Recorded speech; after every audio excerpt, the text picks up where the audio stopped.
Welcome student, welcome to my YouTube channel.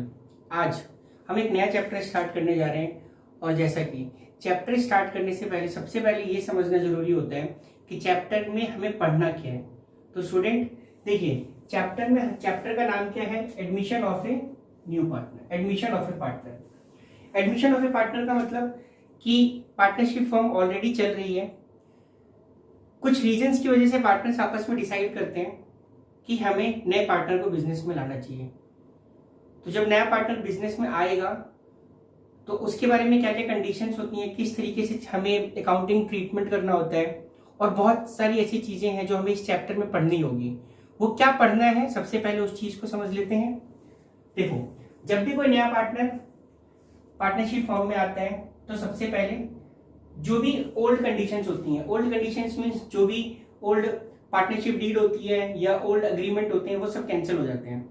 तो जब वो सारी चीजें कैंसिल होंगी बच्चों, तो सबसे पहले हमें क्या करना होगा कि हमें न्यू प्रॉफिट शेयरिंग रेशियो निकालना होगा। ठीक है बच्चों, तो इस चैप्टर में हम क्या सीखेंगे? New profit sharing ratio. अच्छा, जब कोई नया पार्टनर बिजनेस में आएगा तो उसको भी फ्यूचर में प्रॉफिट मिलेगा।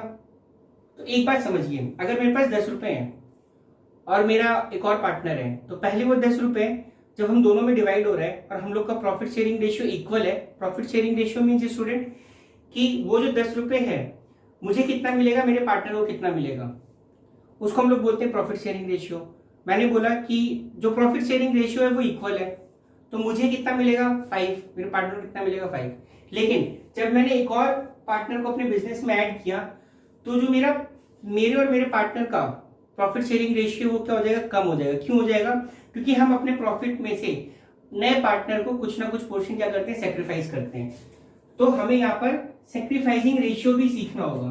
तो पॉइंट नंबर 1 क्या हो गया स्टूडेंट कि हमको न्यू प्रॉफिट शेयरिंग रेशियो और सेक्रीफाइसिंग रेशियो कैलकुलेट करना इस चैप्टर में हम सीखेंगे। पॉइंट नंबर 2, हमें गुडविल की अकाउंटिंग ट्रीटमेंट को समझना है।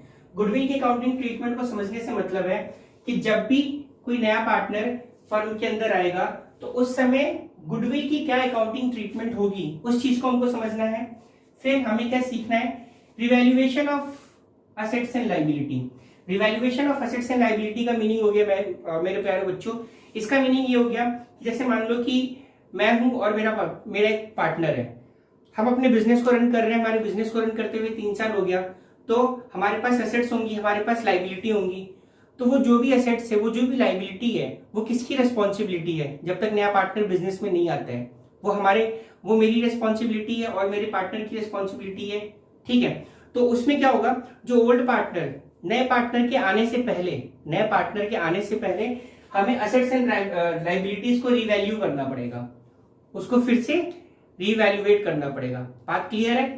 तो इसमें हमें ये भी करना पड़ेगा। क्यों करना पड़ेगा? क्योंकि भाई नया पार्टनर जब बिजनेस में आ रहा है तो हो सकता है हमको लायबिलिटीज पे ऑफ करनी हो, तो उसमें तो नए पार्टनर की कोई गलती नहीं है ना।